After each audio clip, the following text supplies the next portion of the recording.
إن الحمد لله نحمده ونستعينه ونستغفره ونعوذ بالله من شرور أنفسنا من سيئات أعمالنا من يهده الله فلا مضل له ومن يضلل فلا هادي له وأشهد أن لا إله إلا الله وحده لا شريك له وأشهد أن محمدا عبده ورسوله يا أيها الذين آمنوا اتقوا الله حق تقاته ولا تموتن إلا وأنتم مسلمون. We start by praising Allah subhanahu wa ta'ala. We praise Him when we thank Him for His never-ending blessings. We seek refuge in Allah subhanahu wa ta'ala from the evil within ourselves and the consequences of our evil actions. Whoever Allah guides can never be misguided, but he whom Allah leads astray can never find anyone to guide him. We openly bear witness that there is no deity that is worthy of worship except for Allah, and that Muhammad sallallahu alayhi wa sallam is his slave and his messenger. Allah says in the Quran, O ye who believe, fear your Lord as ye should be feared, and do not die except in a state of Islam. Alhamdulillahi Rabbil Alameen. I would first and foremost like to thank the staff of the mosque for putting together this beautiful event and for inviting me just to share a few words, just a reminder. The Prophet sallallahu alaihi wasallam, he says, when the believers gather with each other, the angels surround the gathering when they're talking about Allah subhanahu wa ta'ala. And they report back to Allah subhanahu wa ta'ala what they were doing. And Allah subhanahu wa ta'ala mentions those believers by names. So I first and foremost make dua that we are amongst those that Allah subhanahu wa ta'ala mentions by name. Dear believers, there was a man, he was a businessman, and he was on his way out of town. And so this man had a big meeting to go to in a different country. And so he was on his way to the airport.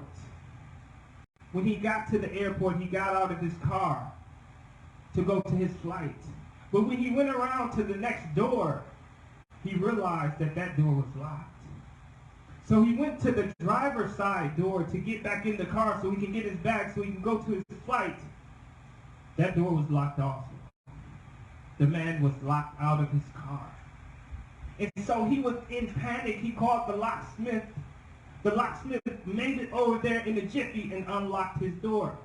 He took his bags out of the car. He ran to his gate, and he got there just in time as they were shutting the door. And they told him, sorry, you have missed the flight. SubhanAllah. And that's when he dropped to his knees and he said, yeah, Allah, why me? Why me? I missed my flight.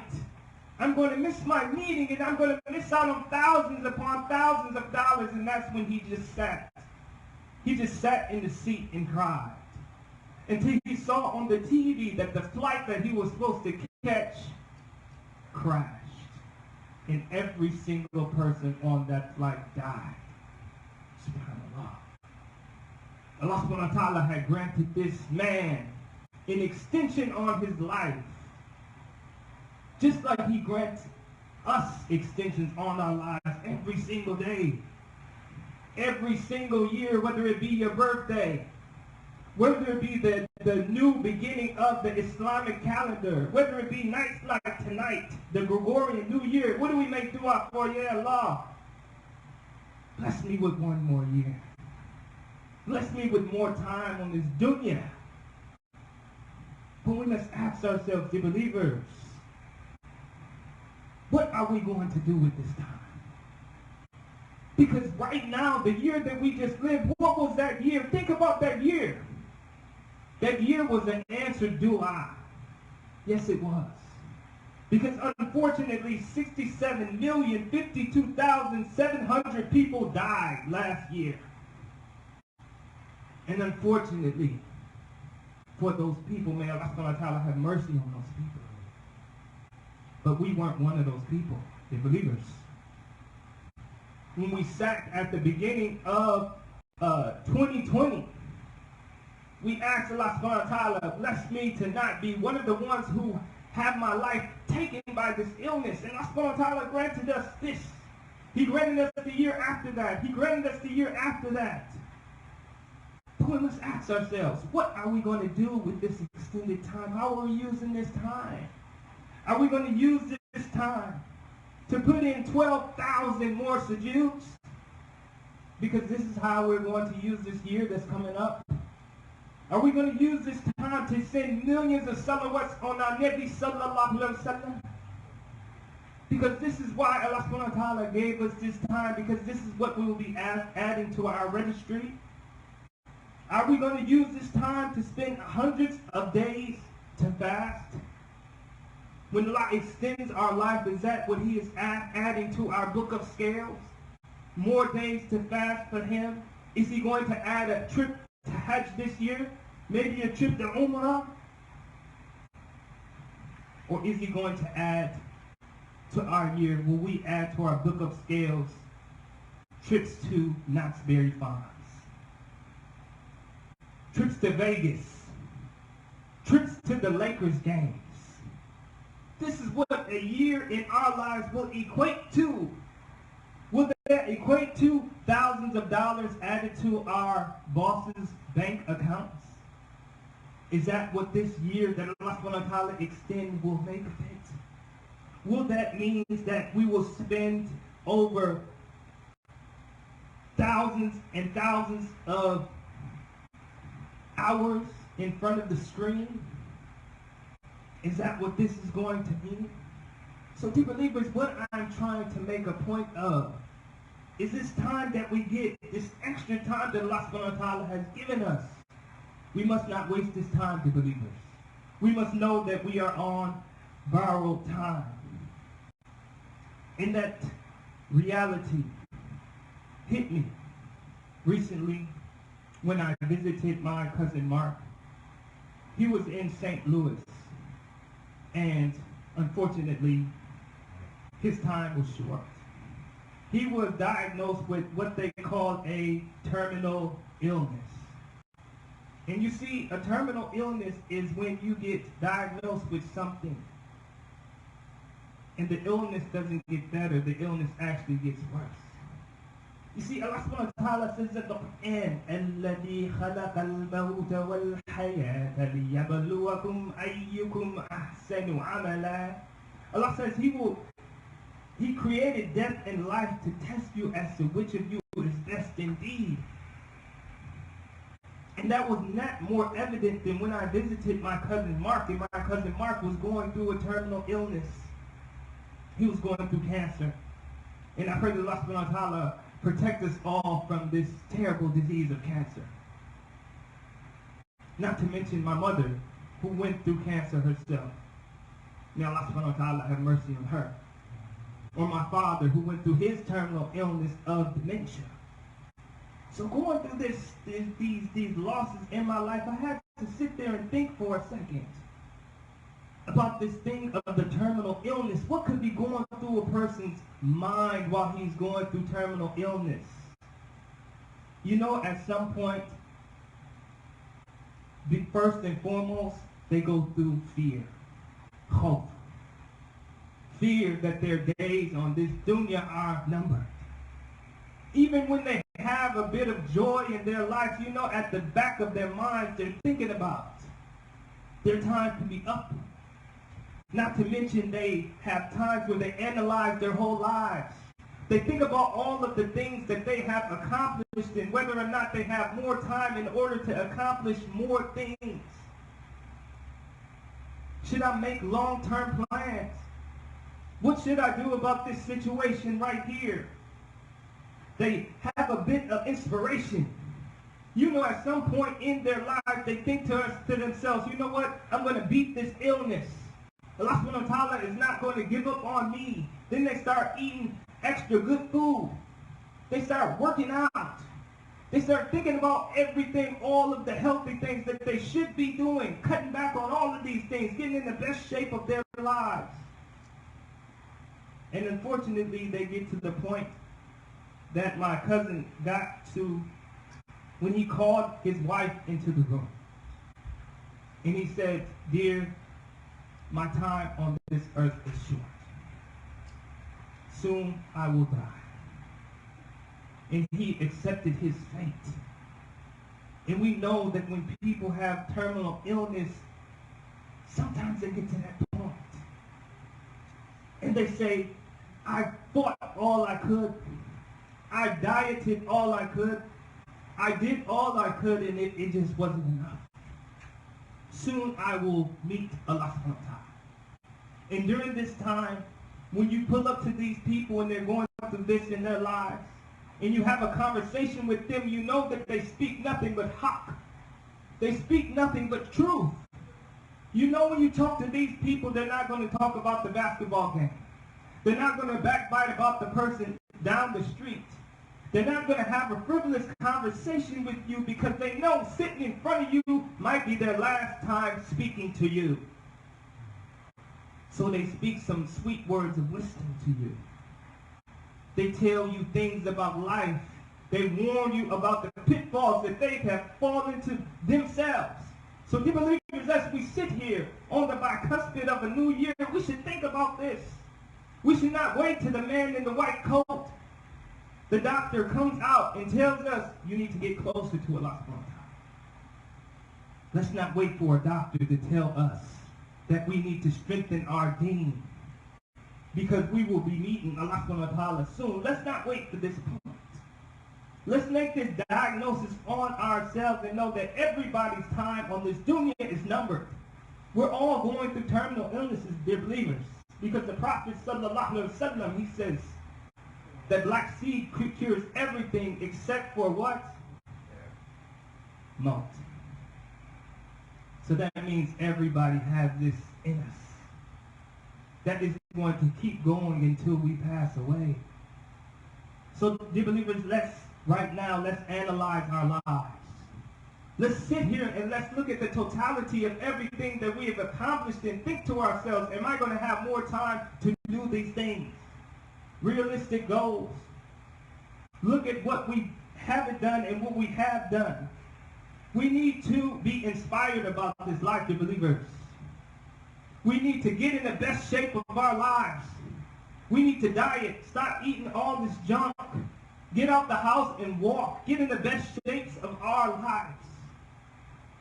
So Allah subhanahu wa ta'ala can extend the time that we have so we can appreciate this health that He has given us. Dear believers, we should always be beacons and words of wisdom to the people who pull up on us, to the people who talk to us. Because the people in our lives, they have enough people to talk about the basketball game. They have enough people to talk about the movie that has just went on the screen. But how many people do the people in our lives have to talk about Allah subhanahu wa ta'ala? How many people do the people in our lives have somebody in their life to remind them, your time on this earth is short. Stop with all the TikTok and all of these things. Take this time seriously. And not to mention,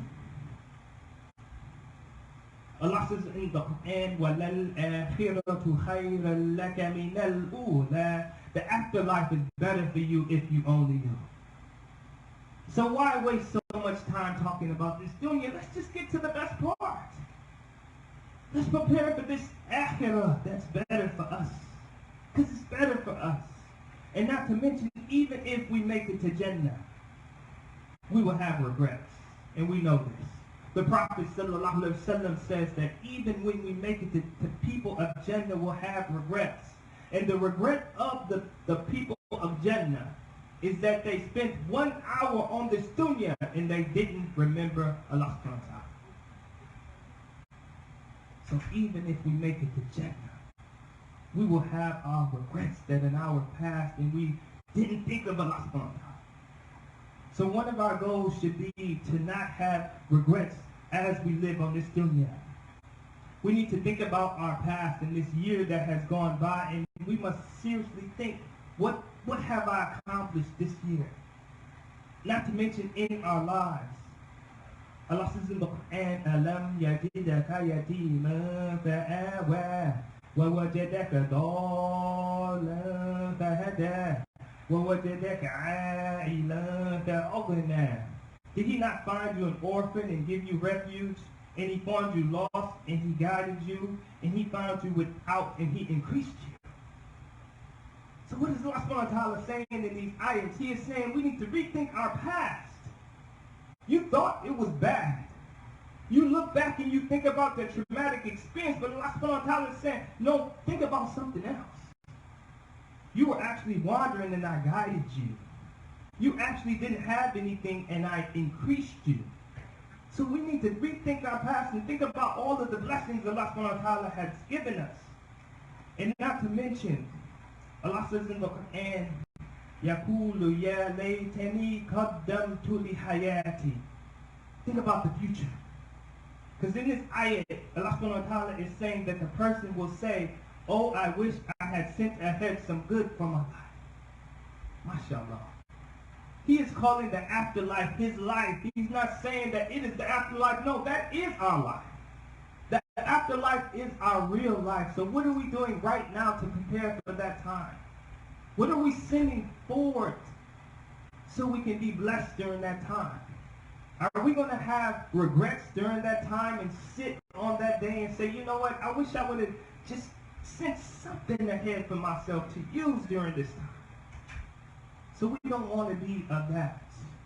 We want to think about our future right now on the bicuspid of this new year. And we want Allah subhanahu wa ta'ala to always be with us. And not to mention, okay, is that time right? Yeah. Oh, okay. Okay, so I'm going to end on this point.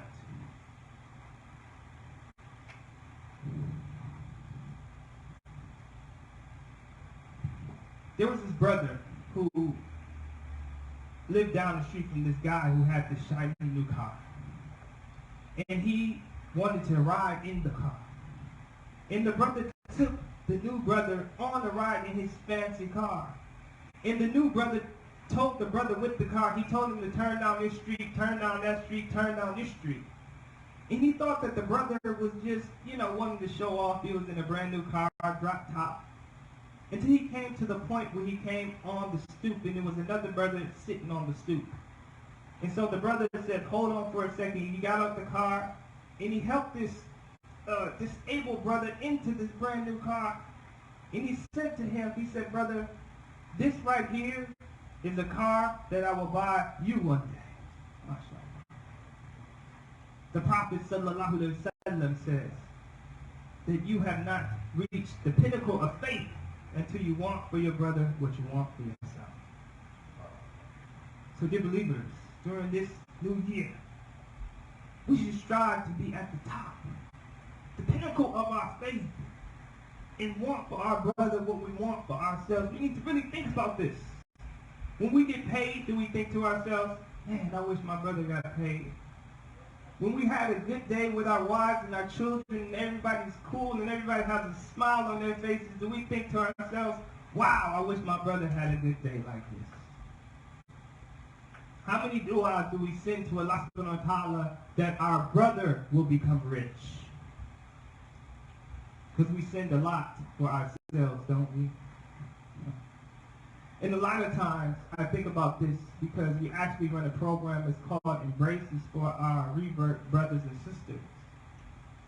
About how this program embraces them into the mosque, because sometimes they come into a mosque and they don't feel the love. So this is something that we need to think about, dear believers, as this time goes on. Not just ourselves, but of our brothers.